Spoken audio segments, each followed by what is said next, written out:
OMG, good evening, everyone. You are here for the same reason we are here, and that is to watch what I think is going to be a very competitive race in the OMG tournament round of 32 between John Birckhead and Fleury14. I'm looking forward to what's going to happen tonight, whether it is Becky related or Z's butt related. In any event, I'm joined in the booth by Possum Morpheus. How's it going tonight, Possum? Hey, that's me. It's going well. Yeah.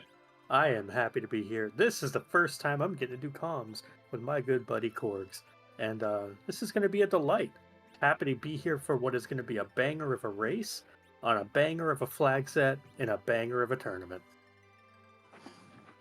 Yeah, this one's been a lot of fun. I've had so much fun learning this omnidextrous twist, this wacky flag, and seeing how all the combinations work together. And I think that's what's going to come down to tonight, because I feel like we have two fairly long-standing members of the community at this point. John Birckhead and Fleury. Just so happens Fleury is just about one of the oldest members of the community. So it is going to be a match of two very experienced runners.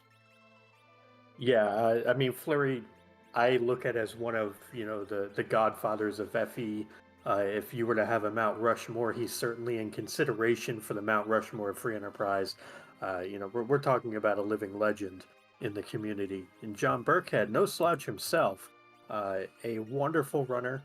Not quite the history that Fleury has in the community, but a very well respected, wonderful human being.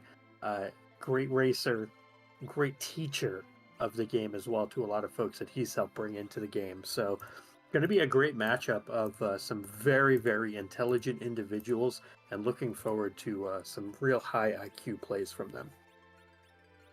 The question is, how much of that moon's going to be required? I think we None. both know from the, that's what we both know. It will be none, but will any of our runners go against that assumed none and make the play either on a whim or as a strong counterplay or just a shot in the dark? My guess is going along with your none and no, but I can hope. I think it really depends on how the early game plays out. I think in Fleury's shoes, for example, he knows exactly what he's going to do. He's a very consistent runner. Uh, not going to be prone to many mistakes and things like that. In John's shoes, if something goes wrong, he may feel behind. He may try to start play catch up, and that's when things could get real divergent real fast. I will say, a lightsaber is a cool thing to start with. The Libra kit giving us 50 bestiaries is not what our runners want to see. Also, they really, really don't want to see a Baron key with the ha ha ha man standing there in Baron. That's probably a pretty long-term fade for our runners. It could be, though. It is nice kind of knowing where he is. So if you do have to do some prep to make that fight as quick as possible, you can. He's not going to be a surprise, I guess, is the sunny side of looking at that. And sunny side for me of this starting party is Kane. Oddly enough, I find Rosa to be the worst of the two starting characters. Porum naturally learning Exit is wonderful, and getting Berserk 2 levels earlier is also fantastic. So it's quite interesting, and also both runners saving before heading into Eblin, which is interesting given that it's vanilla traps. So kind of surprised to see a save there from either of them. I find myself doing that when maybe I'm on the edge of whether I'm going to attempt to trap the first go through. So maybe it gives them, if they get just enough equipment where they're not sure if they're going to make it, gives them that little bit of flexibility so they don't have to see the starting cutscene again.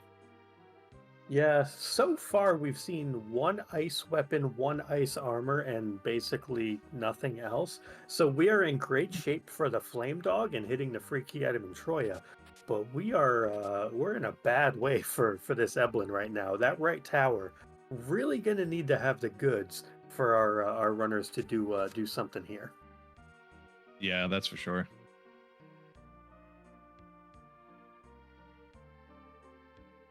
After this Eblin Castle, though, Korgs, if you're in our runner's shoes, What are you thinking about, assuming we don't get, an amazing right tower here? Is it like Doggo and Freebie to like Hobbs and Antlion? Or are you looking more at like an early Baron Inn to try to get another character?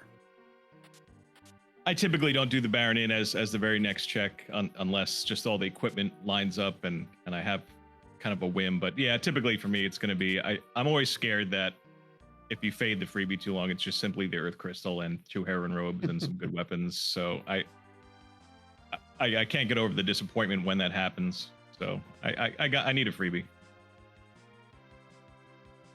Yeah, it definitely makes a lot of sense. Freebie certainly seems like it would be a a very prudent choice to make. Maybe some extra looting, like we see Fleury doing here. Damsian not super popular, but Damsian is an option that exists. Yeah, I found myself doing the Damsian early as especially when I had maybe 2 mages to start and I wanted to wind my way over to Hobbs and hope for that edge. And we see John loading up, buying 30 extra life potions. That is a fantastic pickup. And more importantly, though, to me, some ether ones. Ethers have become a heck of a buy, because that lets you just run through Sylph, run through other trap chests without having to tent or cabin or even worry about saving. You just basically gas everybody back up with ethers, and you can clear everything you need to, whether it be Fu or Palom or even Edge as a sweeper. Really nice to have those ethers on hand. John, though, did not buy any extra bestiaries, so I guess he's satisfied with the 50 in the starting kit. That's a little surprising, because I know I usually like to have at least 70 and use them on every single random encounter and boss. So we'll see if that comes back to haunt. What do those do again? Is that Peep? It's either Peep or Sight. I think it's Peep. I think that's the kit that lets you use the Peep ability and find out weaknesses and HP and things like that. And Sid also naturally has it as an ability. Right. So we haven't seen a Sid yet, so those still are valuable. We got John, though, going for the dog, and we have Fleury checking out who the extra character on Hobbs. And there he is, the Peep Master. That's a fantastic nickname now. We're gonna call Sid the Peep Master. I love it. It's better than Sid the Peeper. That is very true. We'll leave the Peepers for Final Fantasy VI, where they belong as an enemy. Well, we have our Force Hook has been activated. It was in the Flame Dog, and John has it. We'll see what he does, how quickly he wants to check that hook. We don't have any of the tails yet. I always like when I find the rat tail early on the overworld and just kind of get that over with. Yeah, I think in John's shoes, the Sand Ruby makes a lot of sense here. Just go do that next. Or maybe check Miss Cave along the way for a gauntlet. I definitely like this idea of kind of looping in Sand Ruby up to maybe Antlion and Hobbs and go from there. Where Fleury with that Sid, he can do a lot more with that now. Figure out where he wants to go, what he wants to do. Sid having almost 800 base HP really lets you have your pick of what you want to do early on. He's not quite Edge speed-wise, but boy does he hit like a truck, and he's got the HP to back it up.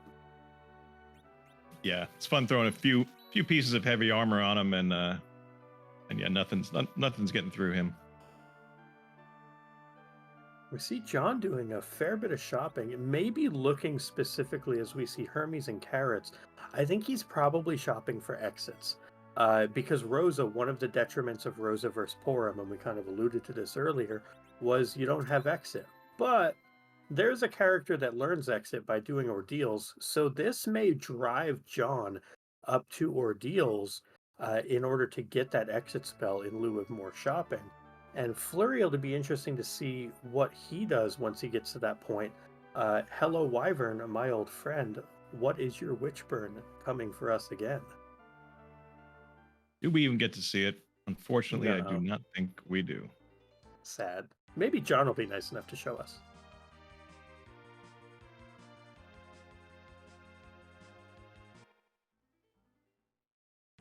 The Fun Luca key found in Antlion. So because of our magma key logic, it could be in that Luca cave, that sealed cave. How quickly are you going to check that Luca key once getting underground? I mean, I'm pretty intrigued in checking it, but we just know it's a Baron key, so I just reset out of it personally. Hmm. That's just also biased because I've seen Baron key there about 1 billion times. But Yeah, yeah, the Baron key very heavy as you're warping out in the backpack. and John with some aggressive resets here. The waterfall peak, and not even waiting to see the sprite, whether it be a sparkle, a robe, or anything else, just saying, nope, I didn't see a blue robe on the left-hand side, therefore it's not the gauntlet, and I don't care otherwise. So very aggressive getting out of that, trying to save a couple seconds here and there. He did something similar in Outline. I don't know if it was his stream or if he just didn't see the typical pause of the gauntlet, because I did not catch. He checked the boss. I didn't see the sprite, so either Yeah, his stream hiccuped or he was basing it on the pause.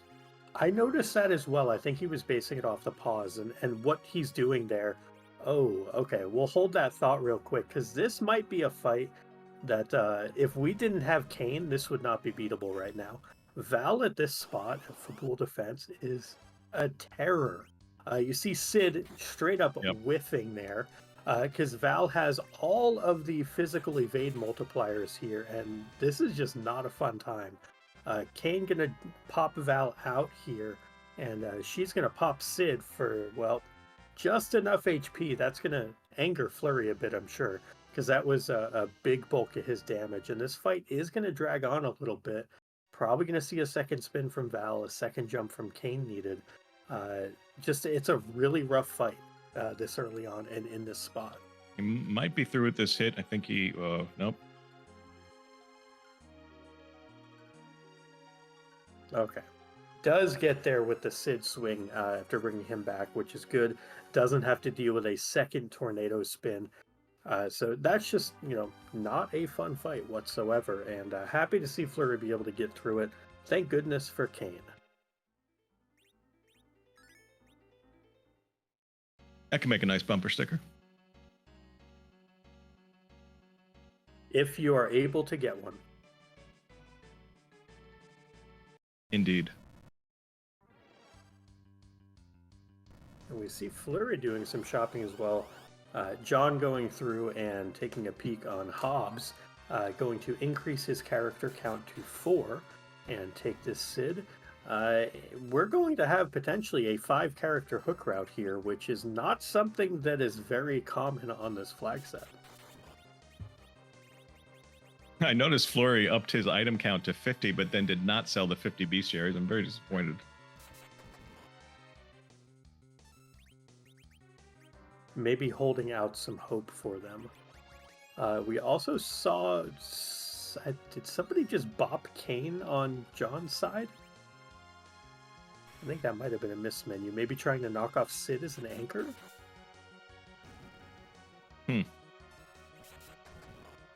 Yeah, I think that's what's happening here is we're looking to make Sid an anchor on John's side, which is perfectly fine, honestly.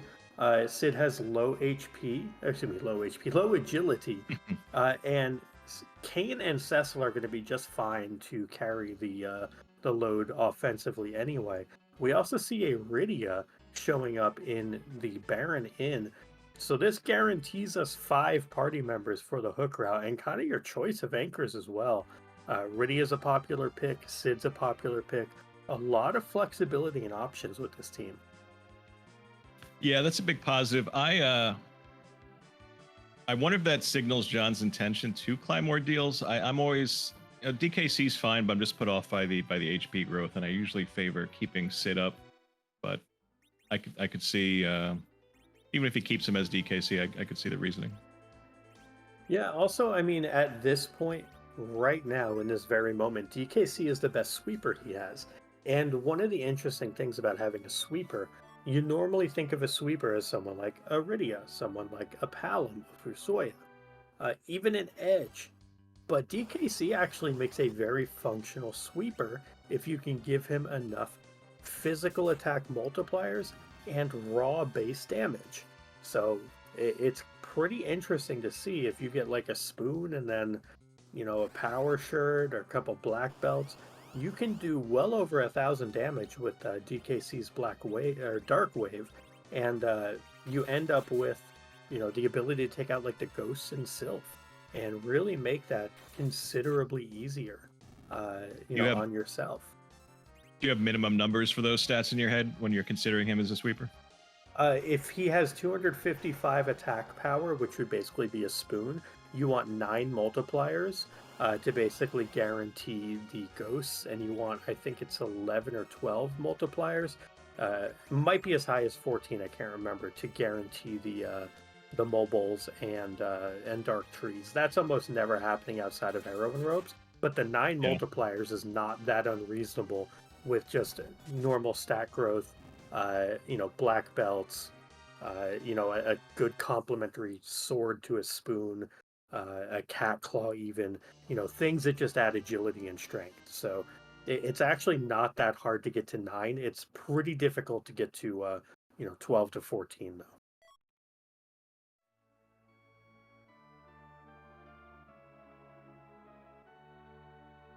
So I guess for John, the decision is he didn't do Fabul yet, did he? Fabul ordeals or return to the hook route, maybe start doing those Eblin Castle traps. Yeah, I think he's still shopping for exits. I really don't think he wants to do ordeals. And I really think that he's going to end up doing ordeals here, uh, just to Yeah. get exit on Cecil. I do think that's the situation he's going to find himself in right now. So I wouldn't be surprised to see ordeals happen soon. But looks like he may just be diving, or at least attempting the traps first here in Castle Eblin. Excuse me. Yeah, it could just be knowing his opponent, knowing how good Fleury is, how much experience Fleury has, that he just wants to push hook, and he's committing to the Cecil DKC sweeper and just going to try to get through, get underground, and maybe even do an early Sylph. Yeah, and worth noting also, we've moved Rydia into the middle. Maybe a case where he's opting for a Rydia anchor and saying, well, maybe I'll just make her the anchor for now and bring her back later if I find a Leviathan or something like that. But for right now, it looks like he's pretty committed to keeping that Sid up all of a sudden and having Rydia down.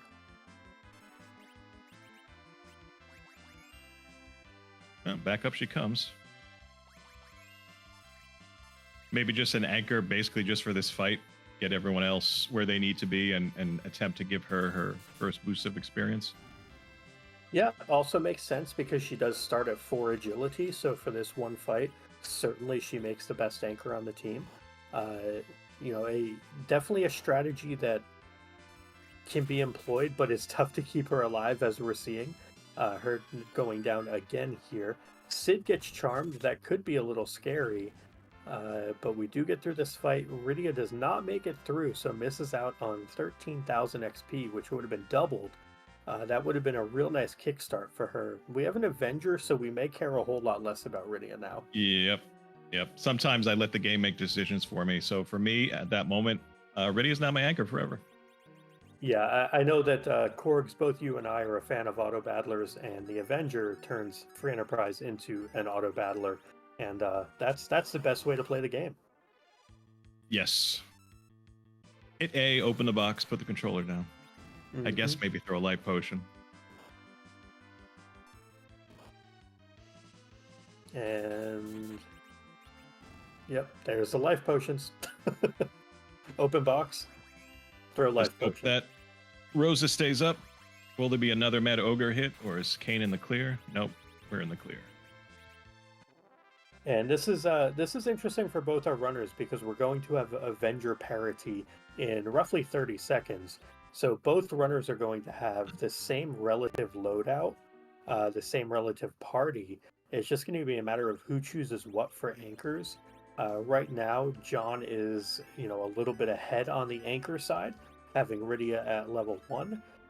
Fleury's Rydia, I don't know if she learned Warp, but Warp is an interesting thing to get and then keep Rydia as the anchor.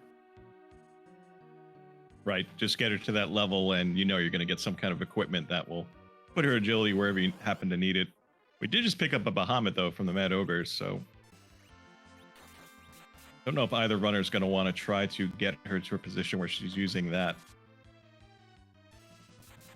I think you do want to get her in that position to use it, but it might be easier to just do that once you get underground and route something in like, Dwarf Castle to get her online, and then just make Sid the anchor at that point. Trying to carry her through now might actually make things a little awkward. Less awkward given that, the Avenger already exists, and that just makes everyone, an all-star whoever has it on. But it might just be easier to forego the Bahamut thing, especially now that we have a spoon. Somebody is just going to be carving up this seed from here on out. Yeah, I'd be very surprised if we see John do anything other than get on the hovercraft right now. Yeah, I do love how this seed, this Eblin Castle rather, was a great push and pull of how do you want to play this seed, going from Avenger, which is like all berserk all the time, to Bahamut, which is, ooh, maybe I want to do, fun mage things, to, oh, here's a spoon, now we're Avenger spoon. Just kidding about the mage things. It's kind of funny how quickly that turns in a very short space. And conveniently, the trap chest monsters just kept knocking Rydia down. Not convenient for the Rydia fans, which there are a lot of, but convenient for our runners. I mean, I'm a big Rydia fan too, and this is one of her best abilities. And we do see Fleury's intentions here, teaching Bahamut to Rydia, and John not even bothering. Didn't sell the Bahamut, but also didn't teach it yet, so may still be on the fence about her utilization. We got a hedge.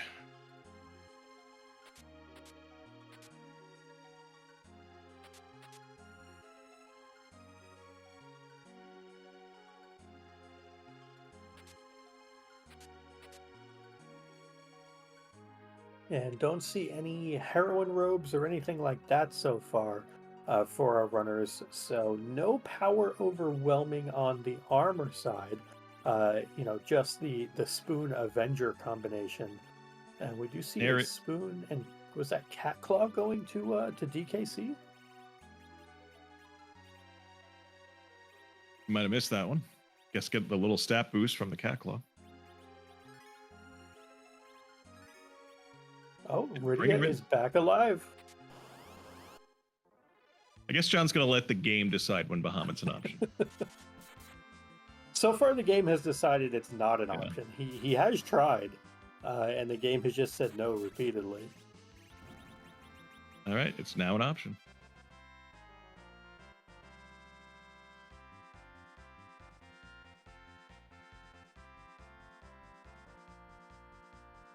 And so right now, runners very close to each other. John up a little bit in the way of progression here. Has either runner... I guess John has faded Fabul, right, with the Valvalis. Correct. He did not do that. So they're actually extremely close, all things considered. Probably within seconds of each other if they were to have done the exact same thing. Karate Man, I mean... That's probably... Man, that might be a replacement for Sid as the anchor. Because he's going to be less agility than Sid, easier to knock down with less HP. John says no. We'll see what Fleury says as well, because I'm very intrigued about this Yang as the anchor. Yeah, I don't recall, do we have any drain items yet? Do we have anything agility-wise to knock that speed down? It doesn't take much for Sid, especially, up until including the high teens, like 16, 1700. A -5 or a -10 goes a pretty long way. Yeah, especially with anyone who is around Yang or Sid's agility, as long as they're less than, 15 total, they're serviceable endgame. So maybe John is also thinking, I'll just save that Yang for an hour from now, or for 40 minutes from now, whatever it may be, and kind of figure it out from there.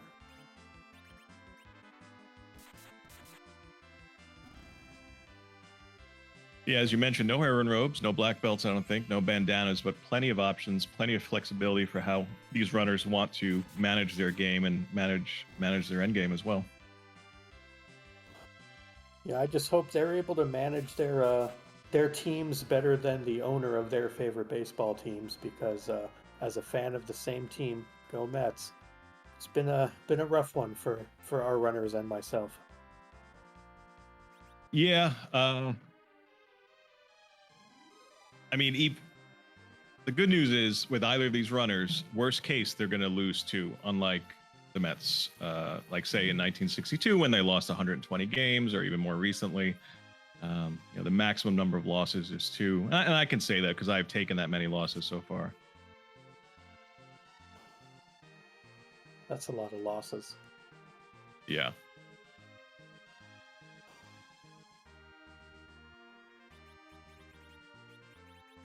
But it's all right. Our runners will surely not take that many losses to the King Queen Evelyn spot. Surely there is nothing here with a relatively limited amount of armor that could stun me. Right? Yeah, worst case. Right. I think we're just powering through and just hoping for some good hits, but we will see shortly. Well, we do have Drain and Murasame. Okay, so we do have -10 available, actually. So that makes Sid a perfectly fine anchor. And we do learn Comet for both runners now.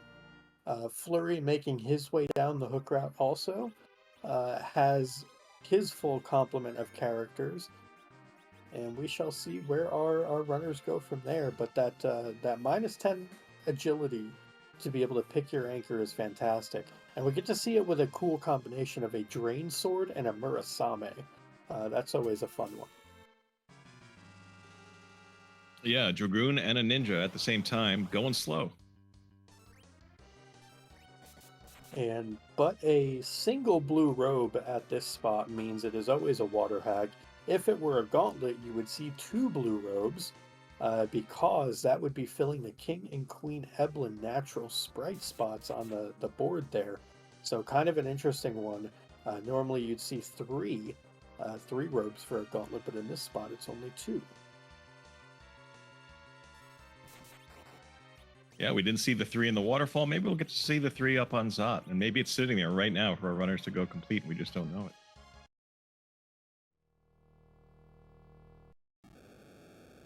it. The old Rex banner check as Zot 1. Just find the answer. Yeah, I've found that it does not feel amazing when you make that trip, and there's nothing of value there.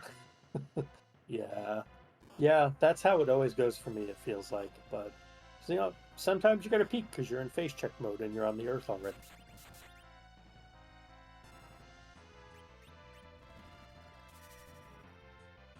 But we do see Bahamut coming out here. Rydia has been geared up as best we can. 5,000 damage per Dark Imp when your character casting Bahamut has only 330 health. That's a pretty good amount of damage coming out from that Rydia. Is that called like strength to weight ratio? I think it's adjacent to that concept. Whatever ratio it is, Rydia's winning that battle. Best pound for pound Black Mage? With Bahamut, I'd agree.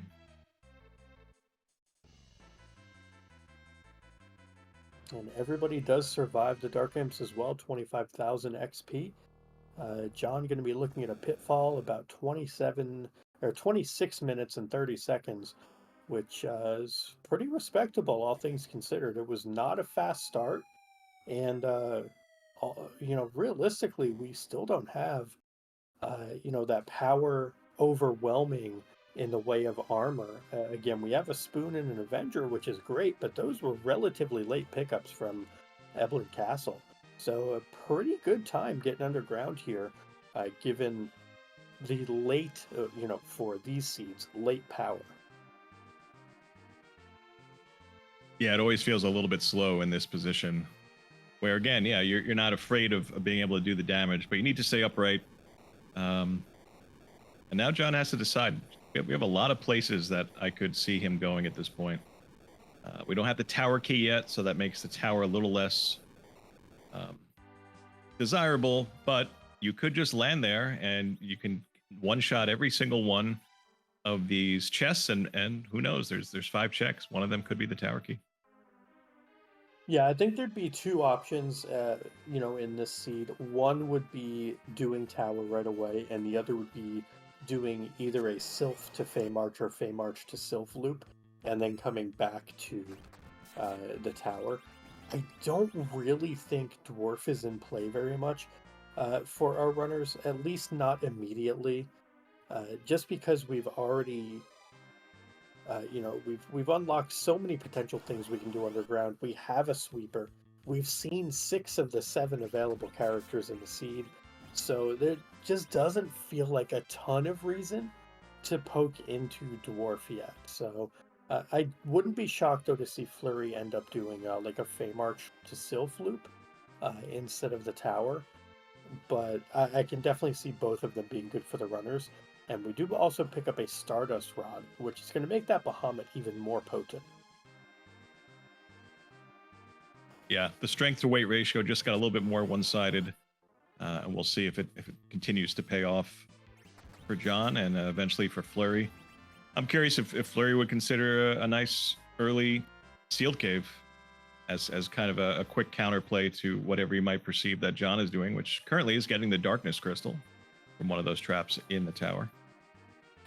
Yeah, tower having a good bit of value. Darkness crystal is almost certainly required. How required remains to be determined, as we discussed earlier. But also having, a Stardust Rod for a nice bump of power. Always nice to get a key item and a useful piece of gear out of those chests. Makes it feel better than average, because a lot of the items you get out of these Tower Babel chests are not good, because they are not weighted particularly well on T-Pro. You don't like to clutch a handful of samurai arrows in your hand? Kind of use them as push pins on the bulletin board, keep track of what you're doing? I mean, samurai arrows are a high roll half the time. Like, I feel like it's samurai shields, and even the arrows at least could be used with the aim command. I can't remember the last time I put a samurai shield on someone. Yeah.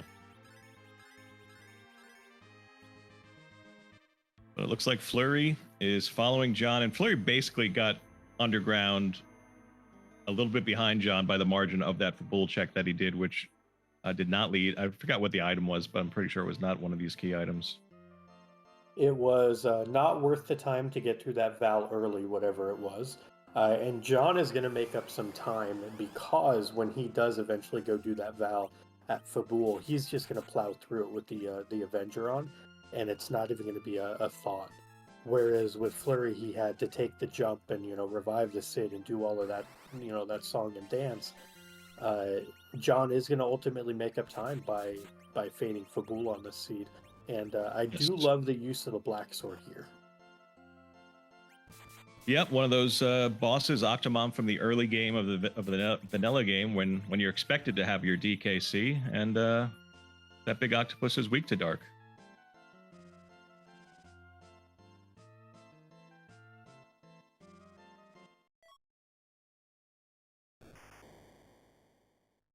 I can't imagine we're going to be checking the package very soon on the side of either John or Fleury. Again, we've seen so many characters, and if someone really wants to gamble and take a peek that's where the gauntlet is. there, it's there. We know it is. I mean, Fleury would not be thrilled with that, because he's been burned by package gauntlet in the past. So he probably does not want to see history repeat itself. All right, if we assume the gauntlet is at the package, and then do we just also assume whoever does that first wins the seed? It depends how much of the moon is required and who goes there. How's that? Yeah. Yep, if you're new to the flag set, they don't need to do all of the objectives. It is 6 out of 7, so if it does happen to be there and both runners fade it, they'll both still complete the seed. And then there'll be perhaps looking for it after the seed. It'll be a fun little tidbit of information to get once this race is over. Indeed. And welcome to our friends from the Free Enterprise channel for the race between Engie Dave and Plumeria Knight. Please no spoilers on your race. To catch you all up, we have quite a nice party here. We have DKC, Rydia, Sid, Rosa, Kane, and Yang, who was seen as well. So we've seen 6 characters before going down the hook route. The big difference so far is there was a Val at Fabul defense that Fleury took early, which did cause him to lose a little bit of time. John will have to go back for that at some point, but it'll be much faster. Other than that, the runners have been in lockstep, both executing fantastically. We do have a Spoon and an Avenger from Eblin Castle, as well as a Bahamut summon for Rydia. So we have magic covered, we have sweeping covered, we have power overwhelming in the form of Spoon Venger. Just a lot of power that developed late on the overworld, but everyone is in a pretty good spot now. And since we have these new friends joining us, maybe it's a good time to mention that Joker Mage is running the whole show behind the scenes as our restreamer. Judge Joe, kind of a late fill-in on tracking, and having fun talking this seat over with you, Possum. Yeah, it's been a blast. Thank you to everybody involved, on all fronts. The runners doing a fantastic job, and Corgs yourself keeping me honest up here in the booth. Always a fun time. But yeah, thank you to everyone involved as always. Make sure, our runners especially, putting on a heck of a show for you. If you're not already following these two and you're a fan of Free Enterprise, what are you doing? Like, go smash that button. Give them a follow. Speaking of smashing, we found the pan. It's always fun to find that before you go visit Yang down in Sylph Cave. Yeah, so interestingly, one of the things I was saying was the Fey March to Sylph play was also on the table here, whereas the Tower play also completely reasonable. Both would have been great for our runners. And we do see a turtle at the king spot. That is no, not happening, and a sparkle, which is probably also no, not happening even in regular seeds.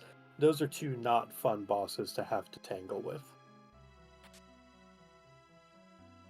And fortunately for both John Burke and Fleury, they don't have to on this seed. Those spots, summon spots in this flag set, do not give key items. The only one required potentially is Cave Bahamut as an objective.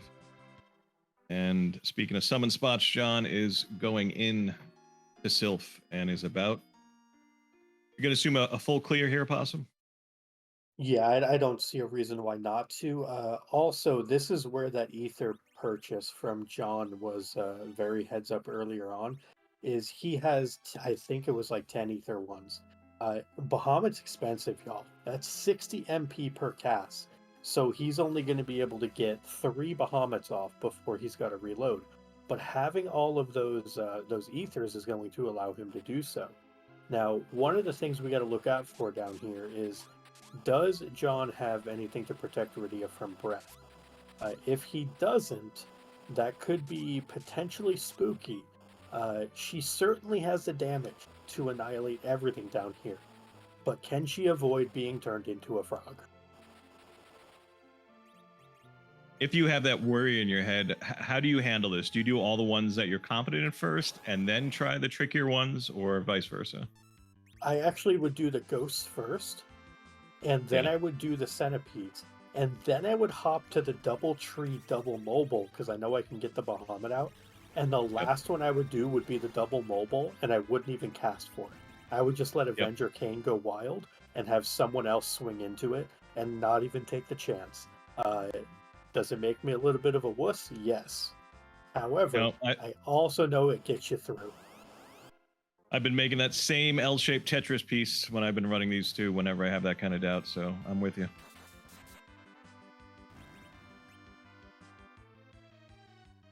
Oh, and we did not get the Bahamut off in time on this ghost chest. It is a bit of a tight window. Bahamut does have a slightly longer cast time than something like Quake. John not going to be thrilled, seeing these fires go off, but he's fine. He did heal up. Good preventative measure just in case. So still going to get through this chest. Little bit of time loss there, but nothing too egregious. Nope, just DKC frozen in that pre-Dark Wave pose. Kind of neat. And we did get, what was that, an Adamant Rock from the first box, I believe? Yep. Not bad. Still only have 2 objectives, the one that they've done already and K Bahamut available, but yeah, getting closer to some of the other ones.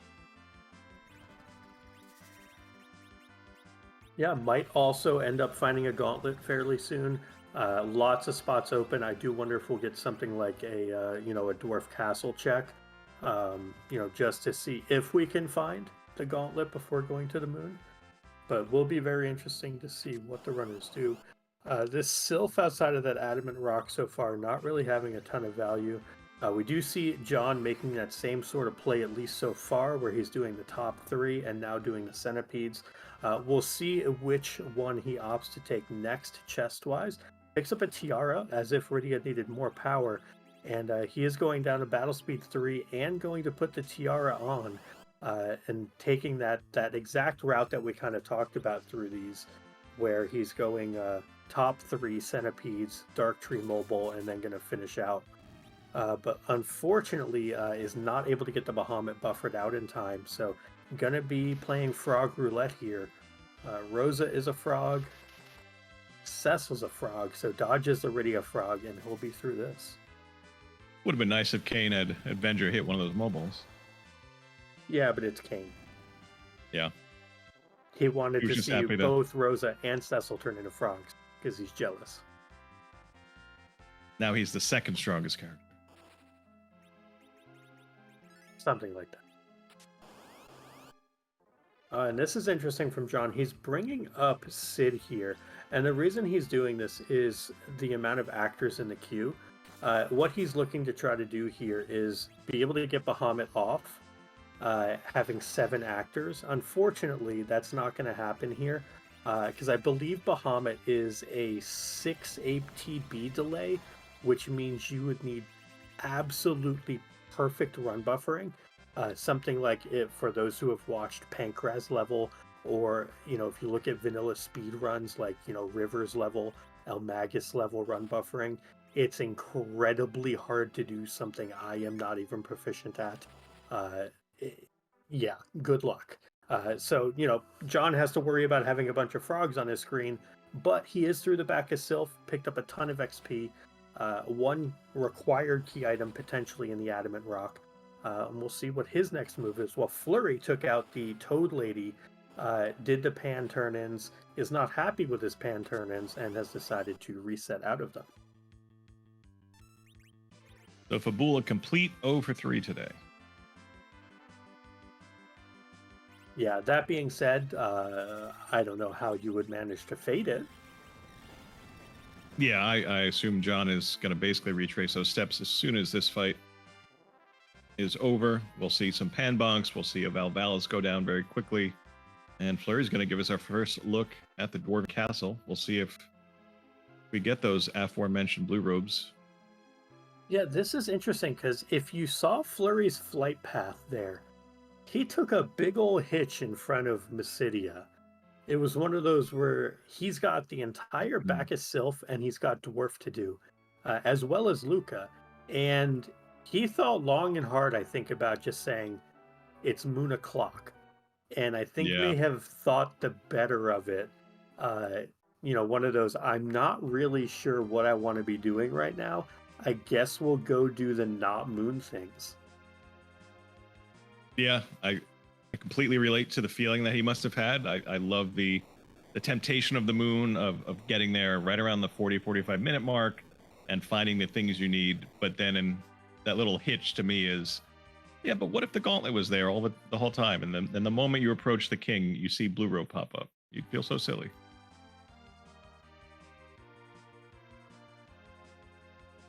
And we do see leg here. Ruby in this particular spot, not fun.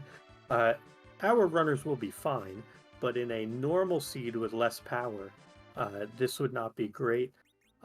We do end up getting the script from Ruby. I believe Flurry did 8,590 or 8,600 damage there, and the spot has like 8,700 health. So just coming in shy of wiping out Ruby there and getting scripted for all his efforts. A little bit of a time loss there, kind of unfortunate for Flurry, but is easily through that fight. I assume we're about to see elements then, because he said he shall. Oh, it's just Leviathan. I mean, Leviathan's kind of an elemental something. Water elemental? It's not really a thing, but well, not in this game anyway. No, but here comes a big old wall of water that Rosa sidesteps neatly. Yeah, the magic at this spot is virtually non-existent, so it's basically one dodge roll needed, and Rosa was able to dodge that. So it's weak, obvious, watery magic. Rosa saw it and stepped out of the way. Yeah, pretty much. Yeah. As any good high intelligence white mage would do. Right. Kind of scoffed at it, rolled her eyes. Really? Come on. And John does not reset out of the pan items. Part of that also, he was already here doing the Fabul defense. He is, just going to walk all of that mess out. Couple of items and, kind of deal with it. Dwarf Castle, no gauntlet, no key item. Dwarf Castle continuing to be a veritable disappointment for many a runner. And we are going to get our first check of the Accursed Mountain. This, to me, signifies that John is leaning towards the moon because he wants exit. Huh. Yeah, we'll see if he decides to follow this all the way through, or maybe, again, it's 3 spots for that gauntlet. Just trying to knock out that possibility that that's going to bite him. I'm very curious to see, once he sees the item, especially if it's not a key item he's interested in, does he keep it? Does he reset? And we got Flurry going sealed cave, so I like the divergence here. We're going to get some answers from both of our runners about what's happening at the peak of a mountain and down in a cave. Oh, the valleys and the peaks indeed. Free enterprise in a nutshell. We see Bahamut quickly dispatched on the mountain. We have a back attack. I thought it was going to be zombies So did I. and a gauntlet, but those are the zombies from the Thriller dance party. That's just French vanilla, Mylon and friends. Yeah, I was wondering how Mylon shoehorned himself into the gauntlet, but yeah, then I figured out what was going on. Took me that half second. I'm glad I wasn't the only one. I saw zombies and I got excited. I was racing you to declare the gauntlet. The early results were in, and they proved to be fallible at best. I do like how Reckless Charlie's thinking, though, predicting that we're due for a sealed cave gauntlet. Probably the worst one, all things considered.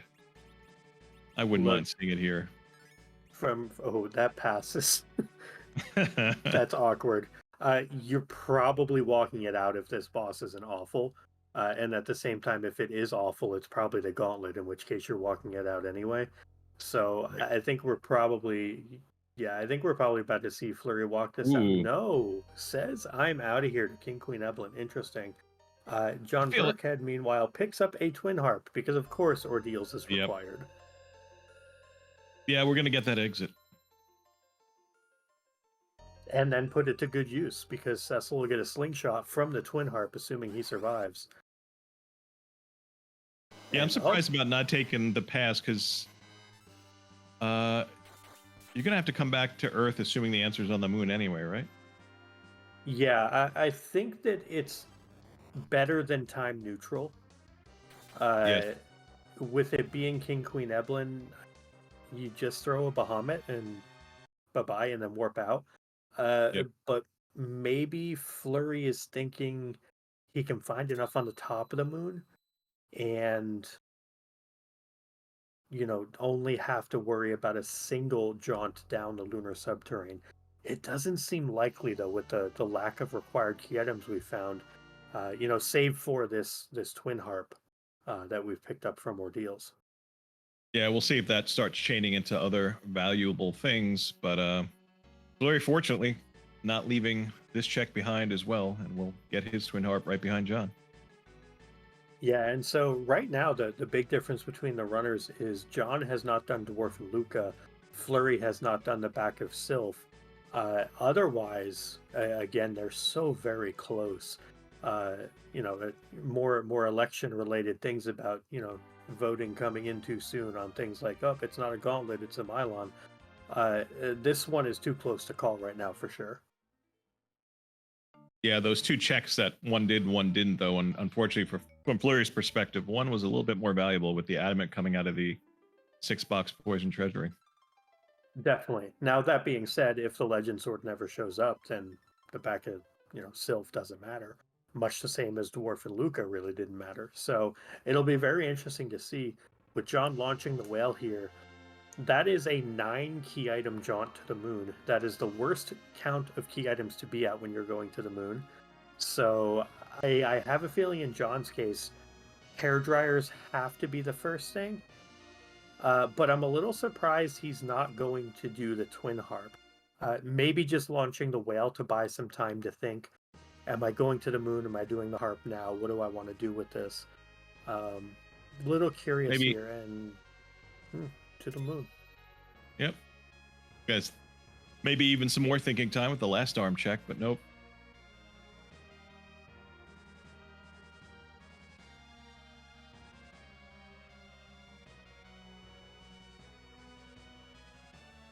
And Judge Joe brings up a very good point. Maybe unsure about the XP needed for exit, so could be doing hair dryers to slingshot Cecil and guarantee he has exit in order to do the twin harp.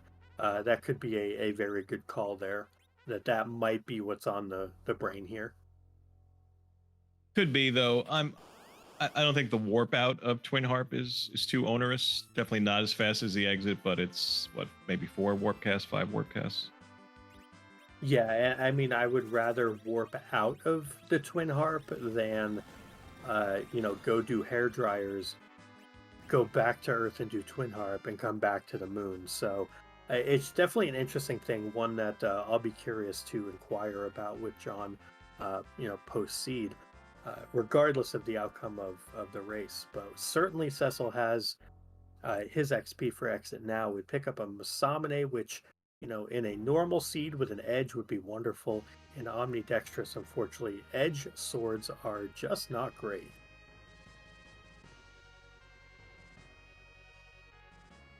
Yeah, it's a bummer not being excited about things that you're normally excited to see. So, of course, in this seed, we haven't seen an edge, so even if it was typical flags, we still would be kind of bummed to see a ninja sword pop up. And we see a whole lot of re-equipping happening on both sides. Cecil getting geared for war here. Spoon, Cat Claws, some gear, lots happening there. Flurry, I believe, going through and making sure that everyone is magnetized, because it looks like he's got harp on the mind. Yeah, imagine you see a young paladin coming at you. One hand, a claw, in the other hand, spoon. I'm not gonna lie, that's not very scary. I tried. would probably point and laugh, be like, "Bro, what are you doing?" What paladin school did you graduate from? Well, whatever paladin school it was, it probably didn't prepare him for Baigen at this spot here. This is a gnarly place. This is three entities bopping for 174 times 13. That number probably doesn't mean a lot to a lot of folks, but that is the attack power and number of multipliers that Baigen and the arms get here. TLDR, punches really hard. Bye, Rosa. Rydia tanking like a champ in the back row with all that gear she's wearing. Bahamut going to be a blessing here for our runners for sure. Allow the arms to go down and get a reprieve while the recover mechanic happens for Baigen.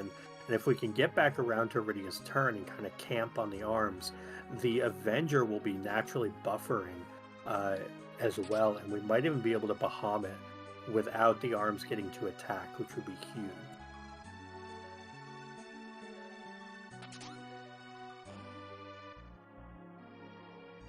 Meanwhile, Fleury getting very close to giving us some rockin' tunes here, as we see just a vampire coming out from Baigen here.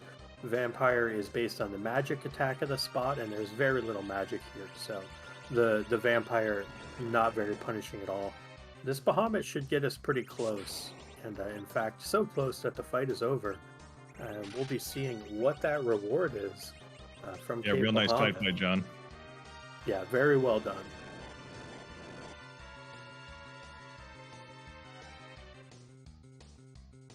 A defensible reward, I would say. Yeah, like literally, right? Like right on the nose. Yeah. Yeah. We're literally gonna get some music now. So as this bard drags himself out of bed, his attendants approach. He waves them off, and let's listen to what he's got for us today.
I don't think that was Tetris.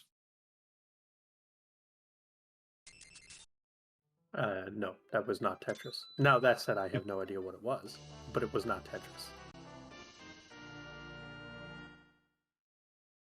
Well, we're going to have some dueling checks. We have John up in the giant checking last arm, and I'm assuming Fleury's going to turn that rat tail in. We'll see if either of these lead to something needed. Avenger's pretty nice. We'll see if he keeps it after he checks for Gauntlet here. The Almost save makes certainly me think. not. Wondering about the save, though.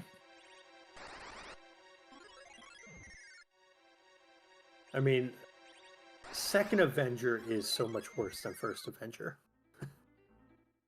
It's not a negative, though. Yeah, you're out of here. That's a negative. Nope. Nope. You want something Avenger doesn't do a whole lot of good for? That. 65,000 HP of D-Mist. Get me out. Get me out with the Avenger in hand. 2 Avengers. That'll make the Z fight even more trivial than normal, I think. I am intrigued by that. Another thing I'd like to ask about, because I think that's against the grain, at least for me. Because typically you just want to be, really leaning into one character, and then you kind of just zerk whoever is your secondary zerker. So, I'm not sure about the second Avenger, but it also does put him right back down on Earth to do the harp. So that may have also been part of the decision. It was less about the Avenger and more about proximity routing, which would make a lot of sense. Yeah, he took that trip from the moon, so if he reset, he'd be back up there. Yeah, at least that's what I think. Yeah, it's a very good point. Yeah, it's very good routing in that case, not having to worry about an extra flight back to the blue planet to do that, since you already get back to the blue planet. Meanwhile, Fleury now looking moonward, and Fleury did pick up a lunar staff from the rat tail. Oh baby, that's not what he wanted. He is using it as a signpost, though. It's pointing him to the moon, though, leaving Sylph behind. I sometimes route that way. Like if I take a fight and I get a Bahamut summon, I'll say, all right, I'm going to go to Cave Bahamut. I'm not sure if I recommend this to anyone, given the certain flag sets, but sometimes I do that if I have no better option. So when you get an Avenger, do you like go to Damsian or something? Avenger would confuse me. Okay. Yeah. It has to be real obvious, like the Lunar Staff. Now it looks like Fleury's not following my advice, which is really good for him. He's returning to Sylph Cave. I mean, maybe this is also super awkward. Like Fleury's in the same. Oh no, he's leaving.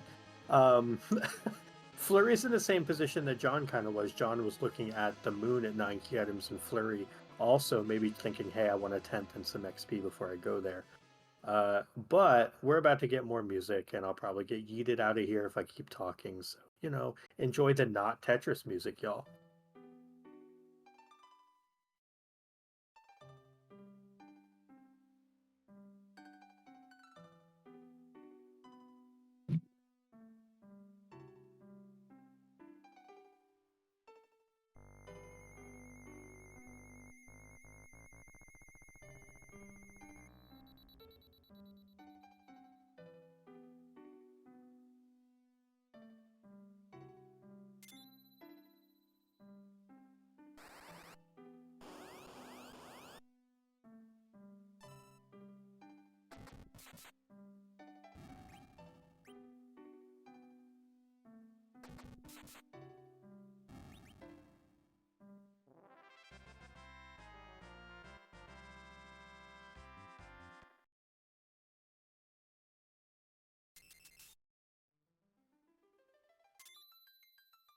So I do want to thank John for checking the song, and I was too busy typing in chat to actually pay attention to what it was. My bad, y'all. Corks, did you catch it? I believe it was Chrono Cross, if I'm believing what chat's telling me, because I didn't look. Wait, that was Chrono Cross? I love Chrono Cross. I don't recognize that. Weird. I'll have to listen back to it. Maybe it's just not translating on harp for me. That's okay, that's a me problem. Fleury, meanwhile, has picked up his 10th key item, which means he is getting 10 key item Sylph XP.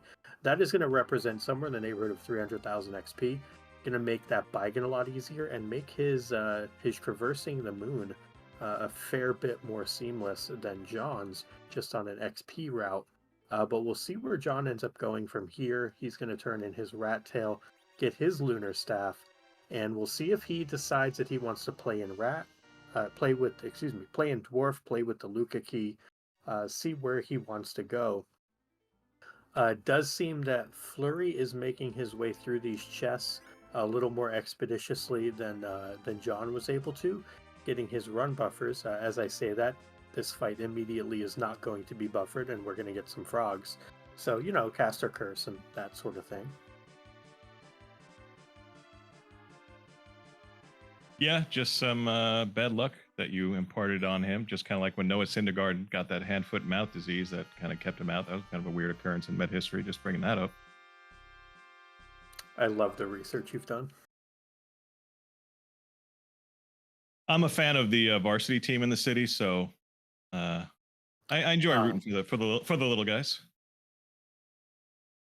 Though, of course, I'm not going to say much about this season. I mean, it was still better than ours.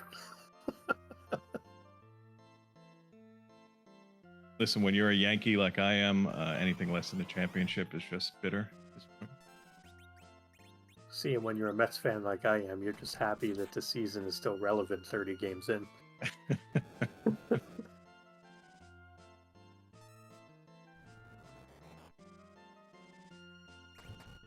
It looks like Fleury had not yet backroad his Cecil, so does so now.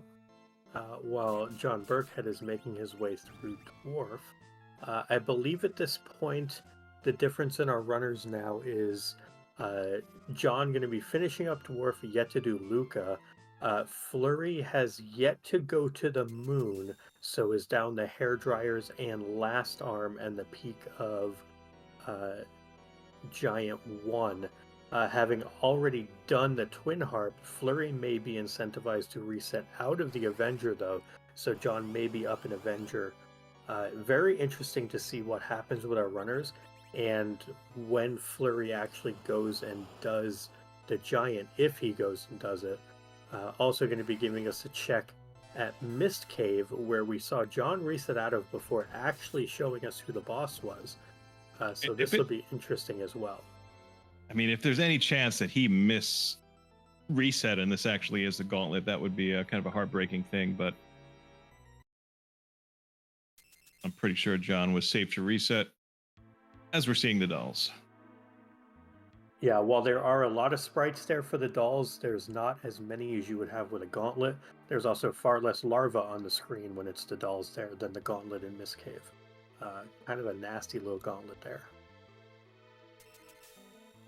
Be nice Not to as have nasty as the waterfall gauntlet, though, with the No. stupid tiny mages that counter charm with fatal on your party for absolutely no reason. That That could could be fun how I to know. test out. Yeah, that could be No, a fun no, thing to it's not. test out. I'm intrigued. Don't test it. Let me save you the pain, friend. We were talking strength to weight ratio before. I think we have a new contender. That's fair. One of my favorite movies of all time is Demolition Man, and they have this thing called Murder, Death, Kill in it, and those tiny mages only know Murder, Death, Kill. So there you But go. do they know how to use the shells? No, nobody knows how to use the shells. That's the great mystery. Of course. Look at all this, man. If only our runners knew the backtracking that if any one of them had made the moon dive early, as scary as it is, as haunted as that moon can be, they would be in a clear advantage. But as you were mentioning before, this is just very tight as we're seeing this doubling back. Yeah, I mean, what I would say to this is that, I love what we're seeing for execution from both runners. They are so evenly matched. I know Fleury has been around the community for a longer time, but recently John's been putting in as much practice as anyone, and it really shows that the two of them are so close, uh, and it's going to come down to the wire. We knew it was going to be good coming in, and it certainly hasn't disappointed. And V Tafro asking in chat, is John going to keep the pass? Great question. He did not save coming down here, so we shall see. It is but a King Queen Eblin. Yeah, it's a very tempting boss to just power through and if both of our runners find the last required key item on the moon and John has a pass and Fleury doesn't, I mean, that could be this could be the moment of the race right now.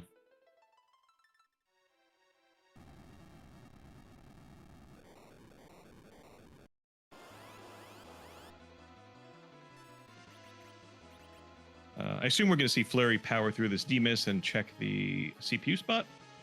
Yeah, no. I don't know that. So Fleury oftentimes takes an extra second to reset and kind of gather his thoughts. That's one of the quicker resets I've ever seen from Fleury. Yeah.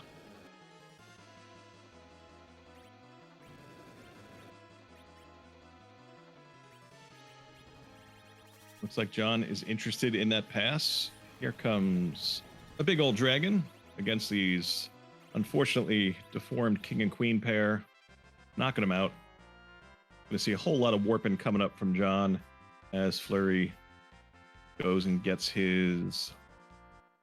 What did they get from hair dryers? Oh, it was totally a thing that was super relevant that I Oh, that's probably right. joked about. Our tracker doing the job for us. It was the Masamune, as we were talking about the disappointing ninja swords on this flag set. Yes, the best ninja sword on this flag set is the Murasame because it lowers agility of your anchor. I hate that that's what edge swords have been reduced to, but here we are. Yeah.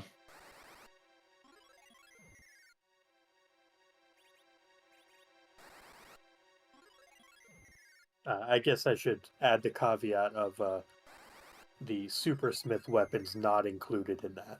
That sure, we'll take Sunrise Boomerangs and Sasuke's and Matsuno's, but otherwise, nah. Edge's weapons are a disappointment. Worth noting, our runners have basically drawn even here. I believe at this point, Fleury has Cave Bahamut to do. John has done Cave Bahamut. So John, I think, is going to be the Cave Bahamut check up with an Avenger and a pass in tow. Is that correct? That sounds right to me. So yeah, I would say currently advantage John. Could come down to routing choices within the LST. What direction do you start? Where do you go? Could come down to mixing and matching the equipment to get through certain traps the quickest of certain boss fights. So we'll see what each runner favors once they head down underneath the lunar surface. Yeah, so I'll ask the question here to you, but I'll state how I like to do it first. I'm a big fan when I need this many key items of just launching myself to the bottom of the moon and taking the density of checks there, both for the boss, since we need a gauntlet, and for the key items down there, foregoing the top of the moon, foregoing the chests on the way down. Are you a fan of doing the top of the moon, doing the chests on the way down, going to the bottom? What's kind of your thoughts on that?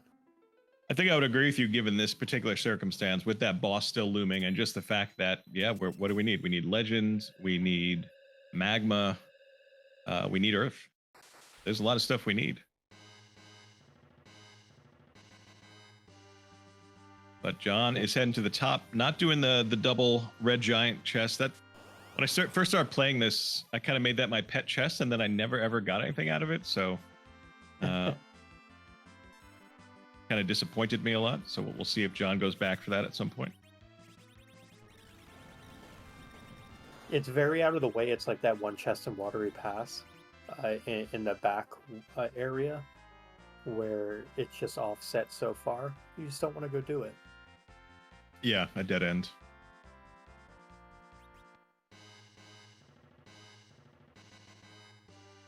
Is that our first piece of dragon gear? I think it is, which is pretty relevant, actually. that is, yeah, that is super handy.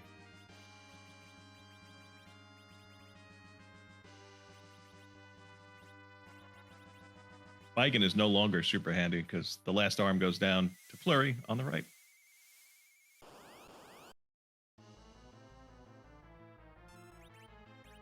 Well, it was bound to happen, folks. Natural habitat. Antlion on the moon.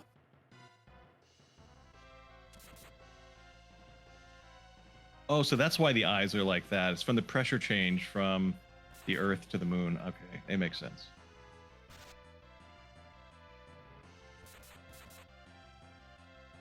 I just still want to know how Antlion can ambulate anywhere with those claws digging into everything. Like, how did Antlion manage to get up to the moon? How did Antlion get out of that cave? Like, look at those tiny little back legs, too. Like, what is happening with this Antlion's body? It's just so odd. Very weird construction.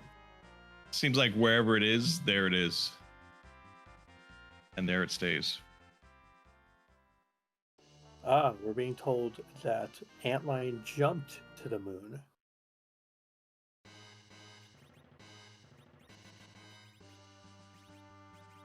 And yeah, maybe it's just a weird camera angle. It's true. Angles are very important. If I've learned anything from Instagram and Tinder, angles make all the difference. Yeah, I'm not sure if that's going to be Antlion's Tinder picture. Probably not. Maybe a nice view from an accursed mountain would be a little better. And maybe some of Kane's flowing hair as well. Just for reasons. On Antlion or on Kane? On Antlion. Just, okay. Make it look good. I don't know where I'm going with this. I just want to see what this red giant chest has. Yeah, that's where John went. The Dead End Red Giants, we'll see if, unlike all the seeds I ever played, this one pays off. Though I think the last race I called, it ended up paying off. So Maybe that is where all the value comes from. But we can see the huge power that has been built up as the red giants go down very quickly. Is there value? In a manner of speaking, yes. Excal's a really nice weapon. Yeah. It is better than a spoon. We are fast anchoring now. This tells me that we are likely going to be taking the behemoths on the way down, moving the Cid out of the middle. So I think John is going with the full clear, full top down approach here, including trap chests. We'll see if Fleury differs and deviates at all. Because right now he's been basically just following behind John, but a check or two in, a check or two behind, and just not really able to claw back quite yet. Does pick up that pink tail, is a red giant chest, a pass, and an Avenger behind.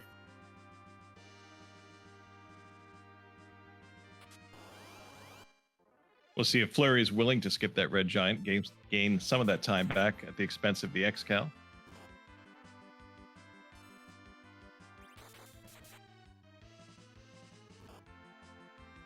Well, we have our two angry boys chopping away at this behemoth, also taking all the hits in the back row. Very nice targeting for John, just to plow right through that behemoth, not even taking the time to blink anyone up. So a very, very fast chest there. Yeah, John's party was kind of like the Yankees in 2000, plowing through the Mets in 5 games. Ah, yes. Subway Series. You know what? It's okay, because we made it, even if we lost. It's the attitude you got to have when you're not a Yankees fan. That's foreign to me. We do see Kane here with a Dragoon Spear and Avenger on. Red Dragon could cast Heat Ray, but unfortunately for the Red Dragon, affectionately known as Jimmy, Jimmy was dispatched in 2 hits there. Bimmy followed soon after. Lots of XP coming in. We've reached the power overwhelming stage. If we hadn't already, we are now there. We've gotten our requisite 10 stack of Artie arrows that no one cares about under this flag set, and on we go. Yeah, I mean, it's possible that, the Artie arrows also came from the pink tail. We are getting divergence here. Fleury is making the play to head straight down. So we are getting some route divergence there. John doing the traps on the way, and Fleury opting for the bosses and the potential key item density at the bottom of the moon. From a pure routing perspective, I'm on Fleury's side on this, and that probably means John is about to get go mode out of like the next 2 monster boxes. Or not that one. Yeah, this could be big for Fleury. If we happen to say Ribbon Room has that gauntlet and one of something that you need, that is could be a big advantage for Fleury, assuming the rest of these boxes yield nothing for John. So another one of those moments that you could look back on.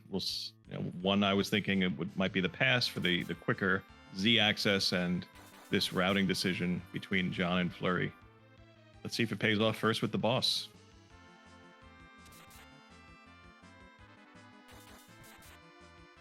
I mean, it's a completely free fight. Plague is going to do very, very little here. It's going to try to teach us some Sesame Street lessons. Today's broadcast brought to you by the numbers 10, 9, 8, 7, 6, 5, 4, 3, 2, 1, and 0. Double 0 as it were. But not a whole lot to this fight, especially when we're zerked.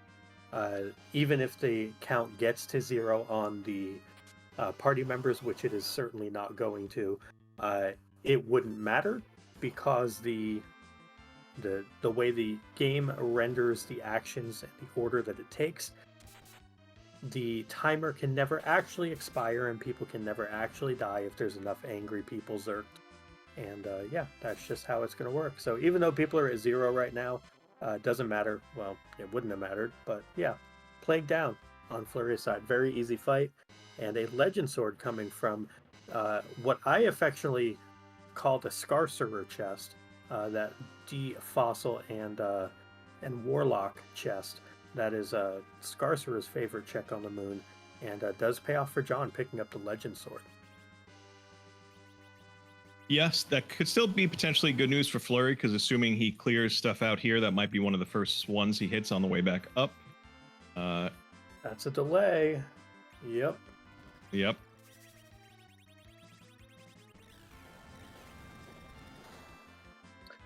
Fleury resets out, maybe wanting to put like a Dragoon Spear or something on if he has one. Going Dragoon Spoon. And there's the Magma Key as well for John. So Okay. John is going to be in go mode when he sees this gauntlet, which is going to be, I would assume, very soon. And he is going to have more levels than God to deal with the rest of the seeds. So John Birckhead suddenly in a commanding position. Yeah, this race just took a huge turn. I was off by one chest, by the way. I said I agreed with Fleury's routing, Yes. and the next two chests are going to have go mode. I was wrong. It was the next three chests. So sorry.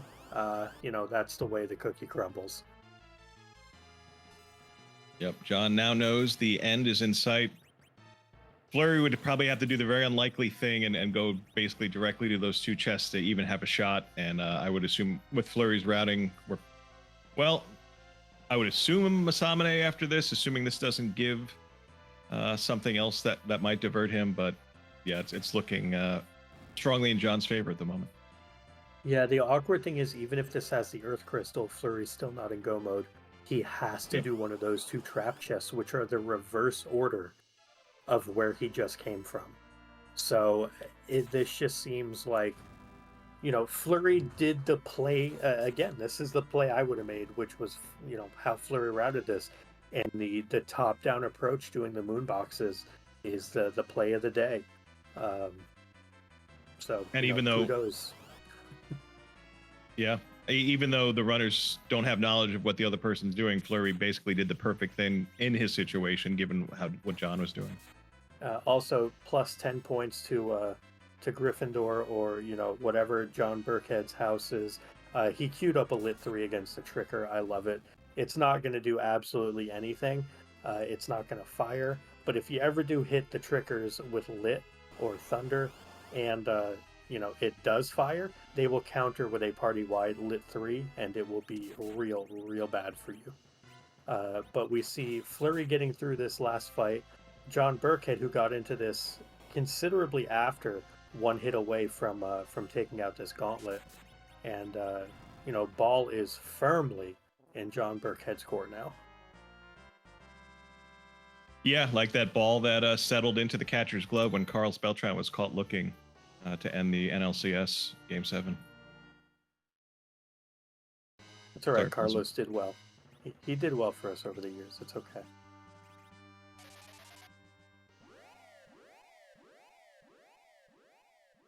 And as you predicted, Fleury on his way to the Masa altar, and on his way to check this boss and take this fight, while John Birckhead is exiting out of the moon, going to pick up the crystal once he turns in the Forge and the Magma Key.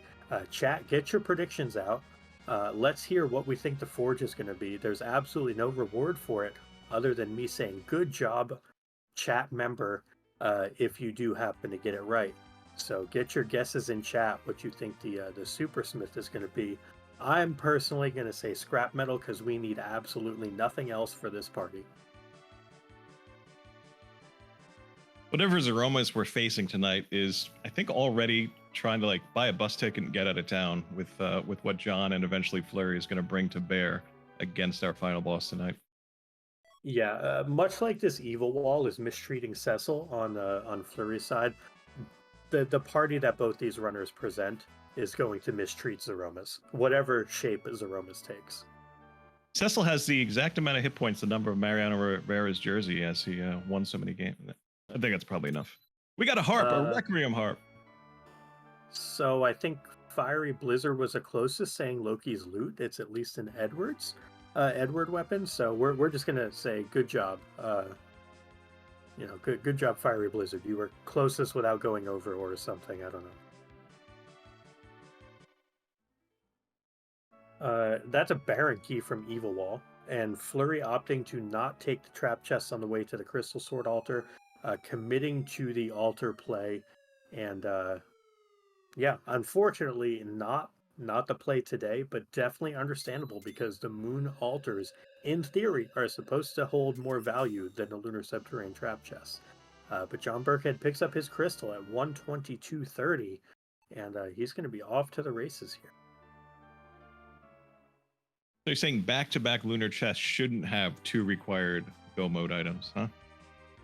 I mean, you can say a lot of things, shoulda, coulda, woulda, but all I know is what my eyes can see in front of me, and that was in fact back-to-back lunar boxes with required key items. So it doesn't matter what the probability is. Uh, as my friend Funnel Cakes would say, it's a 50-50. Either it happens or it doesn't, and it happened today.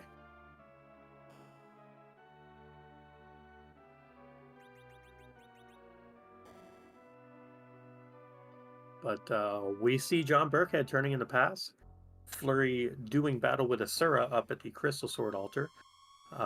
John Birckhead has, I believe, caused chat to break out with some nap time here. I guess our commentary is just that boring. So, all memes aside, we tried our best. we did try our best. Before we ask the final question, I do have to say, while that magma key got dropped, we can, in fact, get underground now. Yay! Hey, Korgs. I'm done, I think. Oh, okay. No, well, yeah, I mean, so you want me to talk about what's about to happen on John's screen? Is that what's happening? I don't know. I mean, it's up to you, man. Like, it's cool. We're just chilling. I think I have a succinct way. I think I can sum it up. Right. Typically, the final boss looks one way, but now it's going to look another. How's that? I like it. Another. I love the extra touch.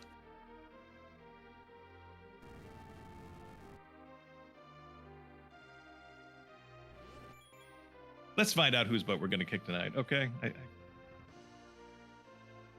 Perfect. Does it have a hat? I think it's going to have 6.5 hats. Impressive. I mean, there's like 6.5 green lines coming out of Showdown there. The all caps boss, Showdownimus. Trying desperately to destroy anything in the party, and even a direct nuke, a counter nuke cannot do it to start this. And worth noting, I believe that was a mimic glitch from the Avenger, so John gets a free nerf there on the first Big Bang. The issue with that actually is that if you don't parry back around to this Kane, he will remove himself from the queue for 1 turn.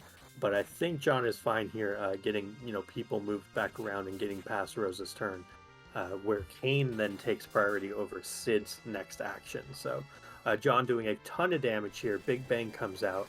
He honestly didn't need to nerf it, because he's got, well, you guys and gals can see all the numbers there. That's like 3s and 4s and 5,000s of HPs. It's a whole heck of a lot of HP. This fight is going one way, and it's a real bad one for this Aromas. Yeah, if you go to the butcher shop and you go to the section marked beef, you'll just see this team. Rydia 2200, essentially. Yeah, beef is what's for dinner, and is for this party's Aromas is what's for dinner. There's a shake, and that shake means absolutely nothing. There will be no second Big Bang. I think that was the rocks tip, so we might get rocks here. Yeah. Which, I mean, maybe Rosa perishes.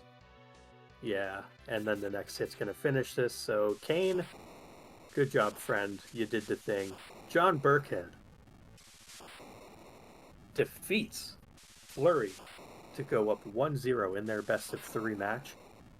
GG's to John Birckhead. A wonderful run by both our runners, but John really, really was on point tonight. Outside of a couple of very small issues in Sylph, not a lot to look back on and be disappointed in this run. So GG's to him. We'll see if we can get him in for an interview.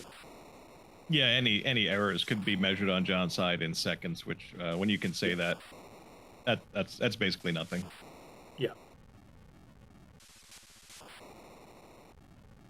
And Fleury did end up in go mode, does have his magma key, or no, I mean, doesn't have the legend sword, but may have it. But that all aside, we are joined by our winner this evening, Mr. John Birckhead. Welcome on in, and GG's to you, sir. GG's to Fleur and to everybody. Thank you, sir. I thought you were. Are you a ninja? Are you? I was expecting somebody else, pass. I'm a stand-in for your best friend today. Gotcha. It's someone's birthday somewhere. So anyway, I knew it was his birthday today. I was showing Pass on the ropes. He did a fine job. Okay. Thank you, Corey. It's always nice when you can help the newer runners. Yeah. Yeah. Yeah. I mean, I learned a lot by watching you today, John. Phenomenal run. Take us Thanks. through your thoughts. You know, this flag set is very heavily reliant on menuing and routing. And while I do understand the game pretty well, two things that I have struggled with are menuing and routing. So it's been a lot. I like to go to Evelyn no matter what. You know, if you get enough to go ahead and do the Mad Ogres, then great. And that Rune Ring was really tempting. It was really, really, really tempting, but I didn't have a ton of DPS and nothing to back row. I was like, I'm gonna get back here later. But the Ice Brand basically made it free, plus the Ice Armor. So, you know, you go through there and there's the hook. It's like, oh, okay, well, I guess it's one of those. And then I just kind of went through my normal progression. You know, you're right there. Check Mist, check Waterfall for the Gauntlet. Look for a more traditional sweeper.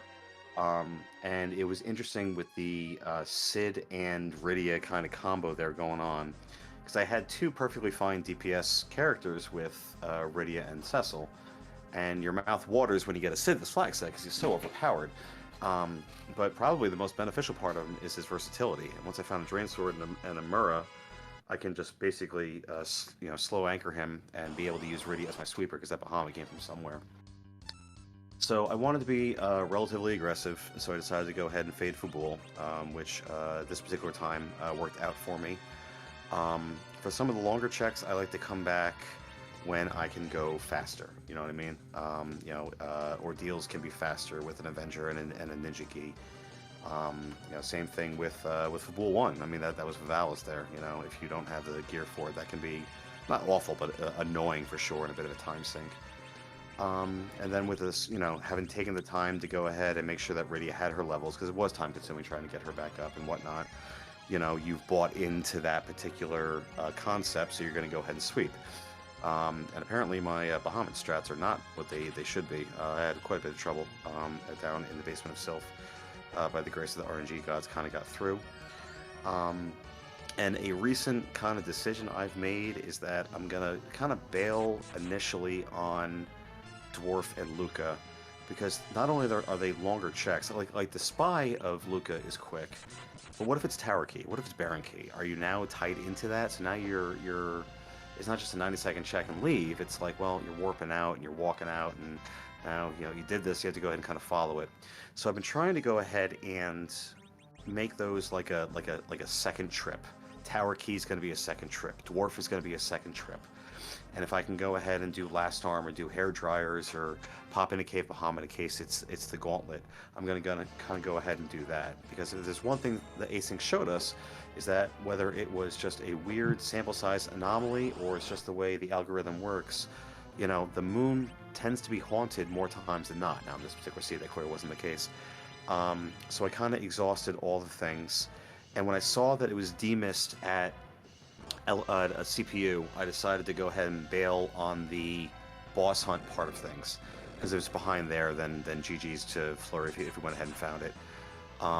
So when I finally got to the moon, needing more than one key item, I just decided to go more or less top down. And then when there was a key item behind the Mura altar, I decided to go ahead and do traps. If I hadn't gotten a key item there, I might have done I might have done altars first, especially missing the gauntlet. And I got real nervous, then I got real lucky. And then we just kind of finished out. Hey, Corpse. What's up, Easiest Possum? How are interview- you? Easiest interview ever. Just got everything right there. Thank you, John. I am loquacious, if not succinct. No, it was One of the fantastic. two. You basically covered like everything I was thinking of asking, so it's like perfect. I guess one other very small thing I was curious about. Saw you doing a lot of shopping early on. Were you looking for exits? Yes, sir. Okay. And transfers. Makes sense. When you got to Cecil, did you Mhm. have any thought where, okay, if I find exits, I won't do ordeals? And second to that, if ordeals had been nothing, would you have reset out and gone to the moon without exit? Exit didn't occur to me until I was sitting up there. And I was like, oh, this might be worth it. You know what I mean? Because at that point, I think I'd already sat through Luca, and it's like, maybe exit would be a good idea, John. So that thought process wasn't really there. DKC is pretty strong when you have Omni. I know that the HP growth isn't great. I had set up my save scums, right? I had set my first one outside of ordeals in case it was nothing, and then I had set up another one on there in case it was gauntlet, so I could manipulate the agility so that Rydia could cast virus first. She was loaded, so it would have been fine. And then as I'm up there, I'm like, maybe exit would be a good idea, Johnny boy. Maybe we sit the 30 seconds so we don't have to warp out of the LST. Worked out. This time, yeah.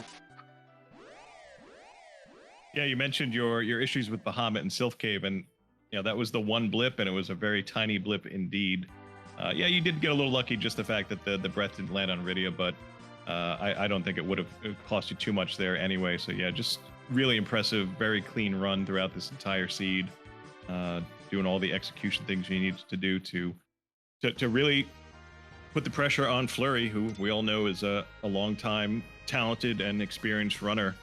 And there was some fun divergence in lunar plans, and hitting those two back-to-backs, lunar chests, giving you legend magma, basically just sealed it. Because as you were doing that, we saw Fleury hitting the gauntlet. Okay, yeah. I mean, I had the gear for it, right? Pas, I saw you do a seed where it was one of your day of like 6-7 seeds, and you were sitting up there with the Avenger. You found the Avenger last arm. You're like, oh man, I'm gonna be really sad if I have to leave this. And I was like, you know what? I'm not gonna leave this, because if I do end up doing traps, just as back-to-back Avengers, I think I'll get the time back from the warp. Plus, I knew that the Falcon was still by Eblin, so if I just land and it's right there. Yeah, I got to go back and see what was going on there, because I thought that because I've done it with Leviathan, and I'm fairly sure that it's like 5 ticks for both Leviathan and Bahamut. I got to go back and check that. I did not feel good because Fleury is Fleury. When Martin dropped, I was very upset for him. Selfishly from an FE standpoint, it was like yippee. And then it's like, okay, you'll be replaced by Fleury. It's like, okay, well, that's funny. That's we're filled with jokes. Cool. From one fun to another. But yeah, I could do the traps early. We had a Dragoon Spear, we had a Spoon, we had an X-Cal, like bam, bam, bam, go. So I think keeping that second Avenger really just made it quick and easy to do the traps. Between fast anchoring for the behemoths versus slow anchoring for the other things. And we needed so much, and it was really stingy on the key items for a long time. It's like, where are these things? I was like, oh, I guess they're on the moon, so let me just go ahead and do the traps. No, we had made a point about that because of your routing, because you didn't do Twin Harp first, keeping the Avenger and warping out made sense, because it lets you keep that extra bit of power and put you back on the blue planet already to do your objective that to that point had been faded. So it made a lot of sense factoring all that in to keep the Avenger. Where, yes, I would have been personally sad having to reset out of an Avenger. We know our collective feelings on Avengers, especially on this flag set. But, it made a ton of sense the way you routed it on this one. just all around a phenomenal run from you. One of the better I've seen. Thanks, Very, man. very well done. From you, that means that means a lot coming from you. Thanks. Yep, you're putting Fleury behind the 8 ball here with your 1-0 series lead. When is your second game scheduled? Has it been? It has not, and that's on me. I had messaged him ahead of time today. Oh, it's looking like 3 o'clock tomorrow, Eastern time. We're gonna make this live right here. And then when the inevitable Game 3 happens, we'll probably do the same time on Saturday. You heard it here first, folks. 3 o'clock Eastern tomorrow. Quick turnaround. Almost close enough to a double header. As we have a whole bunch of Mets fans here, and this one guy next to me in the booth who's a Yankees fan, but whatever. You know, that guy can... and a certain anyway. Cubs fan that was trolling me for the past 3 hours. Yeah. Wait, double header, was that a baseball reference? That was a base. Yeah, yes. We sometimes we do talk Okay. sports ball here in the Free Enterprise world. No, Hey. we did none of that tonight. Oh, okay. Nope. Okay. Cool. You know what they say, John? A Bobby Bonilla a day keeps the payroll away. Well, thank you so much for the restream, everybody. Thank you, Possum and Corgs, for your commentary up until this point. Thank you. I don't know who's doing tracking. Joker, summoned us to have you part of the community for restream, and Fleury is Fleury. He's a giant. He's a legend. I feel very lucky. And I guess much like Bobby Bonilla, we'll keep on keeping on. So see how little 3 one day. But yeah, exciting race for sure. Nerve-wracking. I may or may not have been hydrated the whole time, and we'll do it again tomorrow. Good Have a game great again, night. Johnny Bricks. Have a good night. All right, good night. Jeez, Fleur. Bye.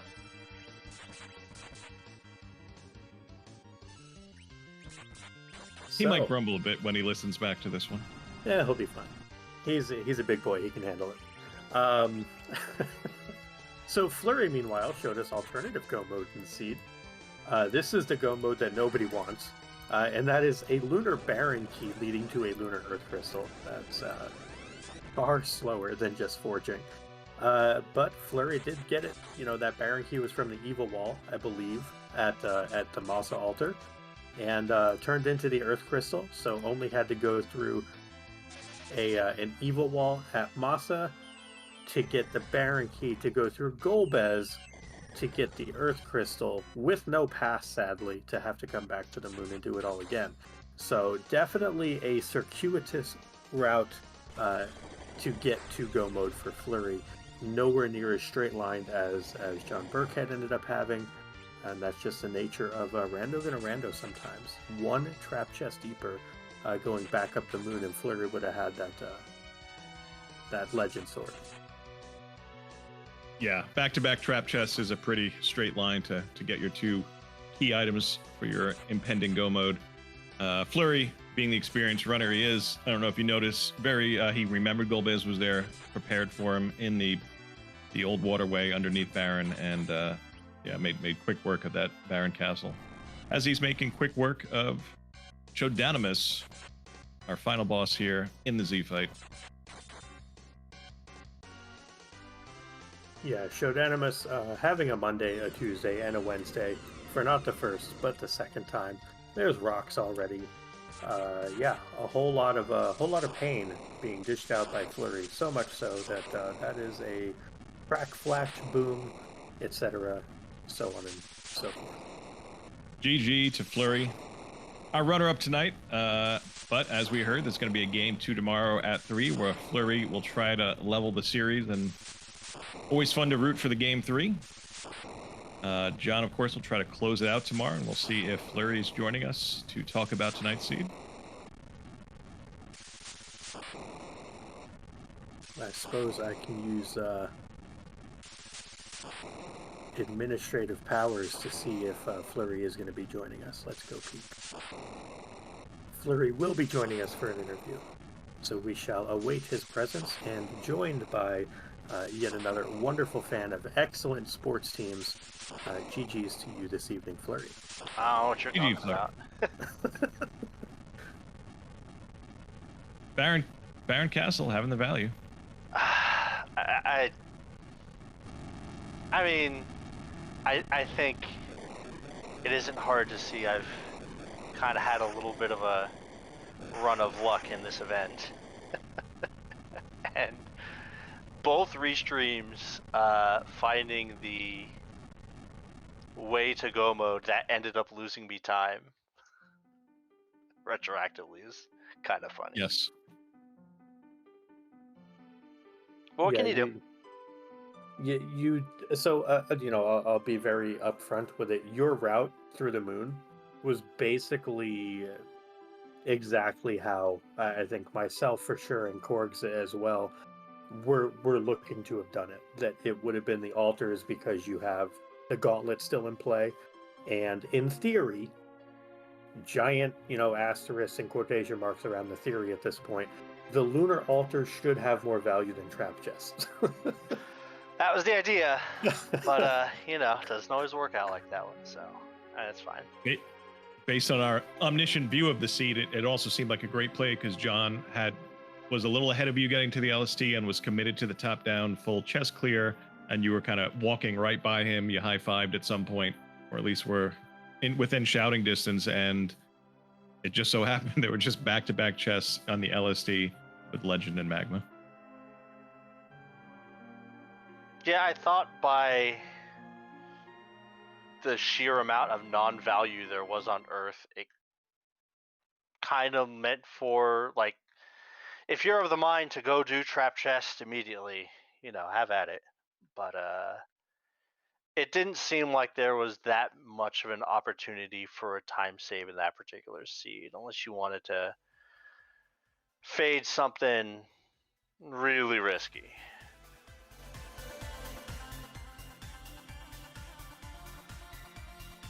Yeah, so many options at that point, and you just needed so much. 3 different items, the gauntlet, were all out there waiting to be found, and it was just a matter of finding the spots to get them. My one little kind of detailed question is, was there any thought to keeping the pass from Sealed Cave, given the boss and kind of given the state of the seed at the moment, at that moment? I figured it was net even, because missing that many key items, I was going to have to do moon stuff. I was going to be so absurdly powerful that I'm not even going to have to take the save point on the walk down. I just go, and it's, last I timed it, I think 1:40 if I hit every corner. So I even on a cutscene boss like that, it might have saved me time, but certainly not by the amount that I lost by. If anything, I think it's like a 20-second save. Yeah, I was wondering if that was a reflexive reset, or if you did kind of think it out like that. And obviously you've timed it. You kind of know the numbers. It's a little bit of a flow chart. Oh boy.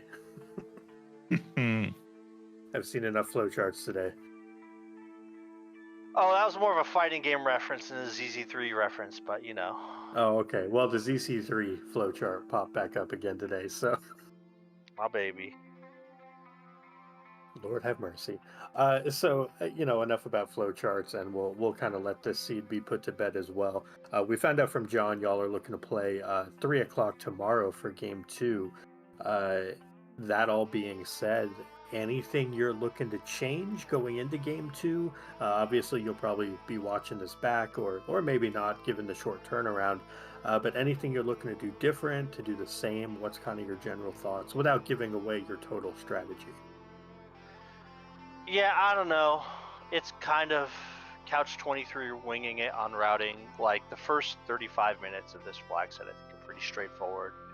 You have the checks that you're going to want to do, and then if you have a sweeper, you have the checks that you're going to want to do next, and then after that, it's like, throw a dart at the dartboard, and all you can do is really be as efficient as you can, and hope you guess right. So I don't think that I changed too much. I felt like my pace petered out a little bit toward the mid to late game. My inventory wasn't great, but I mean, you get Spoon Avenger and a Bahamut to buffer your Bahamut. Like, what else do you really need to beat the seed?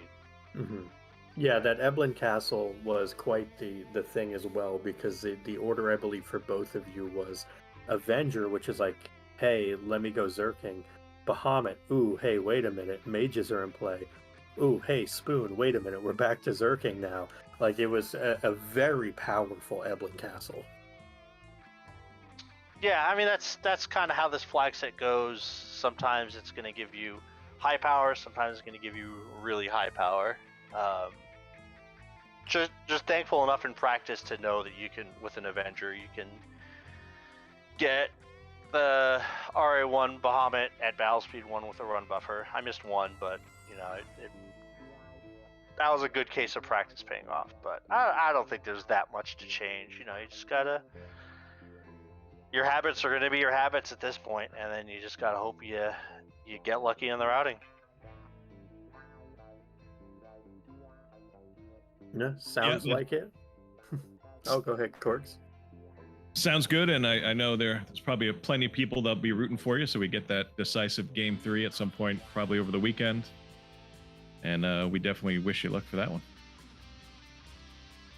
Thanks. Would like to not go 0-4 this week in tournaments, but we'll see what happens. Regardless of how it goes, I'm happy with how I played.